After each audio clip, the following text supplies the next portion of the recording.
When you talk about a predisposition or a genetic predisposition Yes. for fibromyalgia, I was curious about the fact that I was born, it seems, with a tight body, and people with Yes. fibromyalgia tend to be tighter.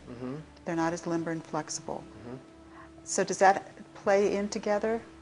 It's a great question, and I've actually never thought about it quite this way before, and I like it because it talks about, I'm going to use the yoga analogy, Okay. because in yoga practice, we talk about people who are predisposed, number one, towards more muscle energy.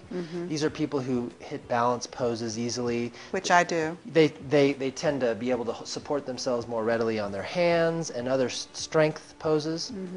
The other kind of person that often comes to yoga is somebody who has more of the organic extension, the ability to fall easily into all kinds of crazy yogic poses that require great flexibility. On the other hand, they have more difficult with some of the more strength poses. So usually somebody has one tendency over the other. I think what you're talking about in the case of chronic fatigue and fibromyalgia is somebody's tendency towards more of the muscle energy and the more of the tightness, who needs to work more on opening and more on the flexibility.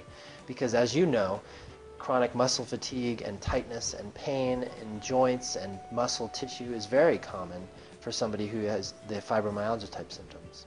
Right, but it's like with strength building, it seems like it works better for me than the flexibility poses with yoga. And even as a child, I was just very tight. Anything that required balance or rhythm, I was fine. But if it required limberness, Right. Which suggests that that's something that you could work on. Because or anyone who was in my situation. Or anyone could, because you have more of an easier tendency towards this, but there's also the other aspect of the equation. You know, for all the yang energy in the Chinese perspective, there's also the yin. All the bright sun requires the darkness. There's both halves of the whole picture. Okay. So they're both important. And a person with fibromyalgia would need to look for that yin-yang balance. Yes, and they probably would want to seek more of opening the muscle tissues, working on more flexibility, and reducing some of the tension and tightness. Even if they can't pop their leg around behind their head. It doesn't matter. It's the baby steps. All right, thank you. You're welcome.